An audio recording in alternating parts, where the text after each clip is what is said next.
আজকে আমরা 26.2 নম্বর অধ্যায়ের মধ্যমা নির্ণয় করার ক্ষেত্রে 8 নম্বর অঙ্ক থেকে শুরু করব। গত ক্লাসে আমরা 1 থেকে 7 নম্বর অঙ্ক করেছিলাম, আজকে আমরা 8 থেকে করব। 8 দাগের অঙ্কেতে বলা আছে আমাদের 40 জন শিক্ষার্থীর প্রতি সপ্তাহে টিফিনের খরচের পরিসংখ্যা দেওয়া আছে। তাহলে এই ছক এবং টিফিন খরচা এবং পরিসংখ্যা থেকে আমাদের মধ্যমা বার করতে হবে। তাহলে আমরা এই ছকটা খাতায় এখানে করে নিয়েছি।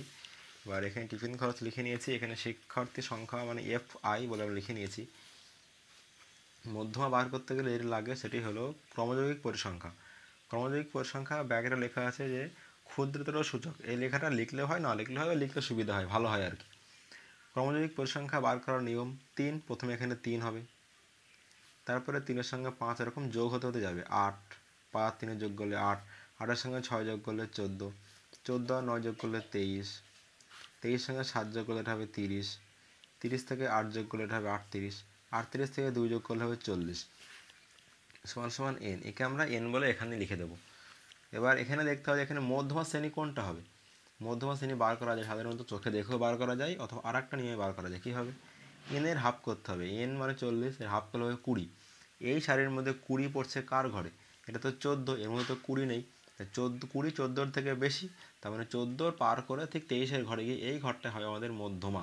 অথবা এখানে 1 2 3 4 5 6 7 7খানা মোট সারি আছে, তার মধ্যে যেটা মাঝখানে থাকবে সেটাকে মধ্যমা করলেও অঙ্ক হবে, ভুল হবে না। তার আমাদের এইটা হলো মধ্যমা শ্রেণী, আমরা এটা লিখে নেব। অতএব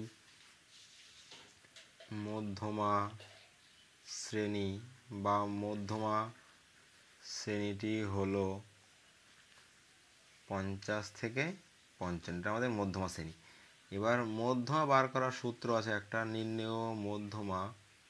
মধ্যমা বার করার সূত্র হলো যে L plus n/2 minus CF by F into H. এবার এখানে এইগুলোর টার্মগুলোর মানে জানতে হবে যে এল মানে কি। আমরা যেগুলো জানি সেগুলো খাতা লিখে নেব। এল মানে হচ্ছে যেটা মধ্যমা শ্রেণী তার নিম্ন সীমা। এখানে মধ্যমা শ্রেণী কোনটা? 50 থেকে 55। তাহলে এর মধ্যে যেটা ছোট মান মানে কম মান, নিম্ন সীমা কত? 50। এখানে এর মানে হচ্ছে 50। এগুলো খাতায় এখানে লিখতে হবে, এখানে এগুলো খাতায় লিখতে হবে। পরীক্ষার সময় থেকে এগুলো খাতায় এরকম পাশে দাগ দিয়ে লিখতে হবে। n/2, n মানে আমার 40, তাহলে n/2 কত হবে? 40/2 মানে 20। CF হবে মধ্যমা শ্রেণী, তার ঠিক আগের শ্রেণীর CF। মধ্যমা শ্রেণী এইটা, এই মধ্যমা শ্রেণীর CF হচ্ছে 23, ঠিক আগেরটা নেব মানে 14। তাহলে CF হচ্ছে মধ্যমা শ্রেণীর আগের পরিসংখ্যা। এবার এফ কোনটা? এফ মানে পরিসংখ্যা, যেটা মধ্যমা শ্রেণী সেই পরিসংখ্যার এফ কত আমার? 9। এবার মানগুলো আমাকে ফটাফট বসাতে হবে। এইজ মানে কত? এইজ মানে হচ্ছে আমাদের শ্রেণী দৈর্ঘ্য। 35 থেকে 40 কত? 5 ঘর, মানে এই যে কোনো একটা করলে হবে। শ্রেণী দৈর্ঘ্য এইজ কত আমার? 5। অতএব এল সমান সমান এল মানে কত? 50 প্লাস n/2 মানে কত? 20 মাইনাস CF কত? CF আমার 14 বাই এফ কত? এফ মানে হচ্ছে আমার 9 গুণ এইজ কত? এইজ মানে হচ্ছে আমার 5। তাহলে এখানে 50 প্লাস এটা বিয়োগ করলে 6 গুণ 5 বাই 9, 3 জায়গায় 3 দুগুণে 6, 3 তিরিক্ষে 9। তাহলে সমান সমান 50 প্লাস 5 দুগুণে 10 বাই 3। 10/3 মানে কত হয়? 10/3 মানে আমরা এখানে এরকম ভাগ করে দেখে নিতে পারি। 10/3 মানে হচ্ছে 3.33 হবে। 3 তিরিক্ষে 9, একে 10 নিয়ে একটা 0, 3 তিরিক্ষে 9 1, মানে বারবার এটাই আসবে, মানে 3.33। সমান সমান 50 আর 3 যোগ করলে 53, 53.33। এইটা হলো এই 8 নম্বর শ্রেণীর এই 8 নম্বর দাগের অঙ্কের মধ্যমা। এটাই উত্তর এই অঙ্কের। এবার আমরা 9 দাগের অঙ্ক শুরু করব। 9 দাগে বলা আছে যে ছাত্রদের উচ্চতার মধ্যমা নির্ণয় করতে হবে। এখানে উচ্চতা দেওয়া আছে এবং ছাত্রের সংখ্যা দেওয়া আছে। আমরা এটা খাতায় এখানে সবটা লিখে নিয়েছি, যে উচ্চতা লিখে নিয়েছি এবং পরিসংখ্যা লিখে নিয়েছি, একে আমরা FI বলে লিখতে পারি। এবার আমরা বার করা হচ্ছে ক্রমযৌগিক পরিসংখ্যা। ক্রমযৌগিক পরিসংখ্যা বার করার ক্ষেত্রে যেটা প্রথমে থাকবে সেটা প্রথমেই লিখে দেবো 6। তারপরে 6-এর সঙ্গে এরকম 10 যোগ হতে যাবে। 10 আর 6 যোগ করলে 16, 16-র সঙ্গে 19 যোগ, 9 আর 6 15, 5 হাত থাকে 1, এটা 35, 35-এর সঙ্গে 22 যোগ, এটা হবে 57, 57-এর সঙ্গে 20 যোগ, এটা হবে 77, 77-এর সঙ্গে 16 যোগ, 6 আর 12 13, 3 হাত থাকে 1, 8 আর 1 9, 93 থেকে 7 যোগ, এটা হবে 100। তাহলে একে আমরা লিখবো n। তাহলে অতএব মধ্যমা শ্রেণীটি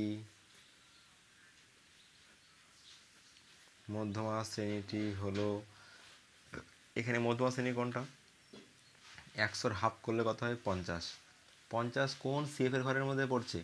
50 তো 35-এর বেশি, 57-এর কম, তাহলে 35-এর ঘরে তো পড়বে না, 35-এর বেশি মানে 57-এর ঘরে গিয়ে পড়বে, তখন এইটাই হবে আর মধ্যমা শ্রেণী। অথবা 1 2 3 4 5 6 7, মোট 7খানা ঘর আছে, যেটা মাঝখানে থাকবে সেটাই মধ্যমা, তাহলে মাঝখানে এটাই পড়ছে।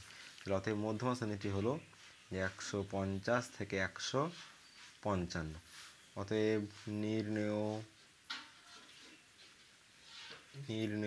মধ্যমা সূত্র কি?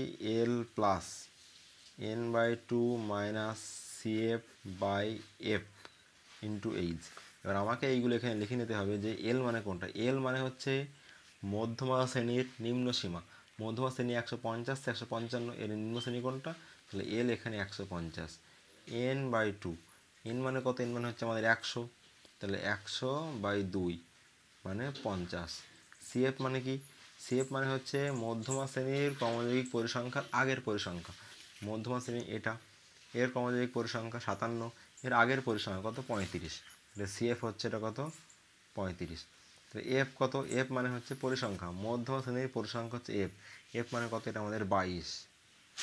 আর এইচ মানে কত? এইচ হচ্ছে আমাদের শ্রেণী দৈর্ঘ্য। 140 থেকে 35 বিয়োগ করলে কত হবে? 5। দেখুন একটা করলেই হবে, এটা হবে 5। তাহলে এল মানে হচ্ছে 150 প্লাস n/2 মানে হচ্ছে 50 মাইনাস সিএফ মানে 35 বাই এফ এর মান 22 ইন্টু এইচ মানে হচ্ছে এটা 5, সমান সমান 150 প্লাস এটা বিয়োগ করলে হবে 15 গুণ 5/22। কাটাকাটি করা যাবে না, তাহলে থাক, ভাগ করে দেবো। 150 প্লাস 5 15 75/22, এর 22 দিয়ে 75কে ভাগ, 22 3 66, 9.1 22 3 9 দিয়ে 22 দিয়ে 3 দিয়ে এটা 4 দিয়ে যাবে, 4 দুগুণে 88, এটা 2.1 এবার যেহেতু যাচ্ছে না এখানে শূন্য দিয়ে এটা ভাগটা শেষ করলাম। 20 দশমিকে আমি আর একটা শূন্য পাবো, তাহলে এখানে 9 দিয়ে 18 9 দিয়ে 18 91, মানে প্রায় হতো সমান সমান 150 প্লাস 3.409, তাহলে 153.409, প্রায় কাছাকাছি মানের 153.41 এত সেমি, বা এখানে সেমি, এত সেমি প্রায়, মানে এই অঙ্কের মধ্যম হচ্ছে এটাই হচ্ছে এই অঙ্কের উত্তর। এবার আমরা 10-এর দাগের অঙ্কটা করব। নিচের পরিসংখ্যা বিভাজন ছক থেকে তথ্যটির মধ্যমা নির্ণয় করি। এখানে ছক দেওয়া, শ্রেণীসীমানা দেওয়া আছে আর পরিসংখ্যা দেওয়া আছে, আমরা এটা খাতায় লিখে নিয়েছি, শ্রেণীসীমানা পরিসংখ্যা লিখে নিয়েছি। এবার আমরা বার করব ক্রমযৌগিক পরিসংখ্যা। ক্রমযৌগিক পরিসংখ্যা বার করার নিয়ম 4, প্রথমে এটা প্রথমেই বসবে, 4-এর সঙ্গে 7 মানে এরকম 7 যোগ 4 সমান সমান 11, এরকম লিখলে হবে, না লিখলে হবে। 11-এর সঙ্গে 10 যোগ করে কথা বেরিয়ে হবে 21, 21 থেকে 15 যোগ এটা হবে 36, 36 সঙ্গে আবার 10 যোগ এটা হবে 46, 46 থেকে আবার 8 যোগ এটা হবে 54, 54 থেকে আবার 5 যোগ এটা কত? এটা আমাদের 59। একে আমরা সমান সমান দিয়ে এখানে n লিখে দেবো, এটা হলো আমাদের n। এবার n/2 মানে হচ্ছে 59/2, 59/2 এর হাফ কত? 2 দুগুণে 4, 2 9 18, 2 5 10, মানে 29.5। তাহলে এখানে দেখতে হবে 29.5, এই যে ক্রমযৌগিক পরিসংখ্যাটা, এই পরিসংখ্যাটা কোন শ্রেণীর মধ্যে পড়ছে। 29.5 21-এর থেকে বেশি, তখন এর ঘরে তো পড়বে না, কিন্তু 36-এর ঘরে, তাহলে এইটা এর ঘরে, 36-এর থেকে কম, যেহেতু 21 থেকে বেশি মানে এটা এই ঘরে পড়ে যাচ্ছে। তাহলে অতএব আমাদের মধ্যমা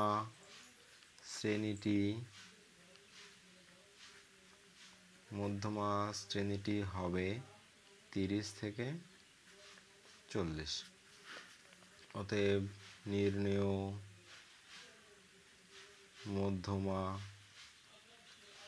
সূত্র L plus n/2 minus CF by F into H. আমাকে এখানে লিখে নিতে হবে যে এল মানে কত।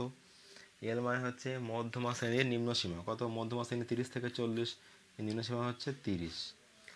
n/2, n মানে 59, তাহলে n/2 হবে 29.5।